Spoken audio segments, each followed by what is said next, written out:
to evolve, we felt that it had to go back to the very roots of the beautiful game, which is easier said than done as it turned out to be a huge challenge. So what was it that we focused so much of our efforts on? That's team strategy.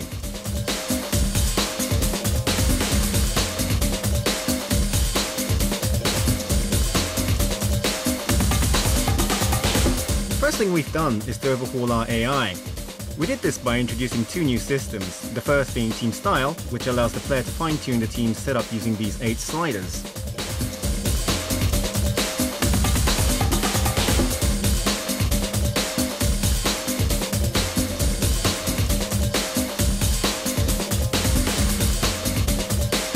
Let's see what happens if we mess around with player support.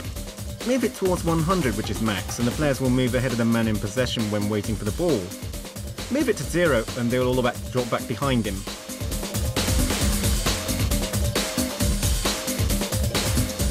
You see it? Set it to 90 and players overtake the man in possession to receive the ball further upfield. Tactical changes take effect immediately, and that is something we worked very hard on.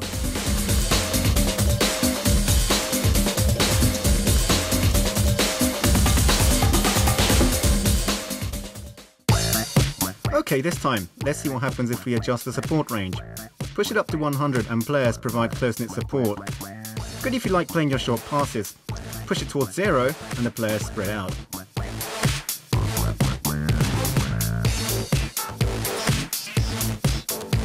We've set it to 10 this time. Seems the perfect length for playing long balls, but you can see it really isn't the setup to play balls along the ground. It's always best to experiment to find your own level.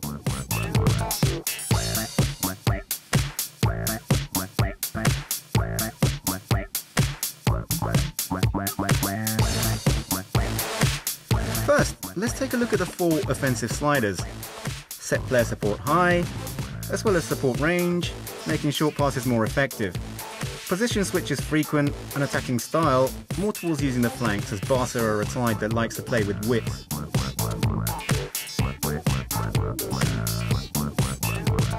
Now, onto the 4 defensive ones.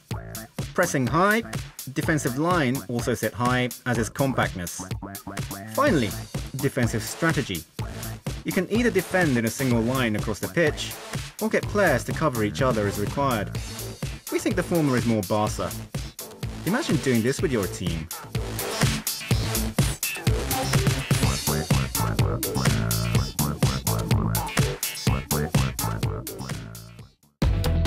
Now, on to the second of the major additions, which are the cards, of which playing style cards are the most significant. While these cards give players a unique edge, it won't boost their parameters in any way, but they certainly provide you with more tactical options.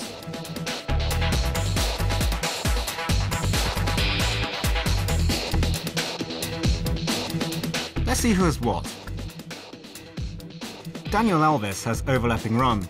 Pretty self-explanatory. Eto'o, chasing back, as he likes to pressurize people from upfield.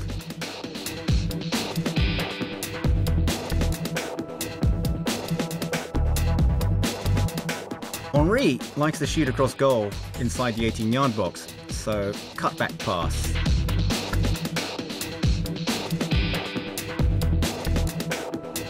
And for Messi, incisive run, as he likes cutting it from out wide. Playing style cards can also be switched off for tactical reasons. There are bound to be times when you want your team to be defensive. Okay, let's take a look at Daniel Alves. Switch his card on, and he'll always look to go forward. Great when attacking, but it leaves gaping holes at the back.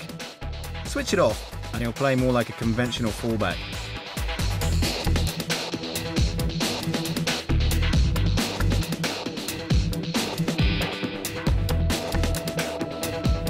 In PES 2010, there's a huge range of tactical cards. They can give you more control over your players or help you outwit the opposition. Get it right and the effects can be devastating. Both cards and sliders play a massive part in getting the team to play just the way you want it.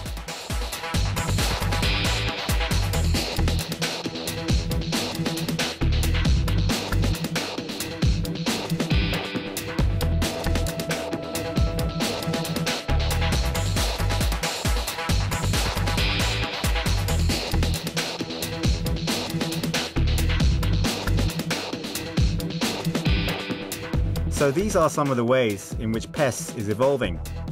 It gives you, the player, a much greater level of control in setting up the team. We hope that fans can find honing the tactics and settings to perfection through many hours of play and the odd sleepless night a rewarding experience in creating your own winning formula.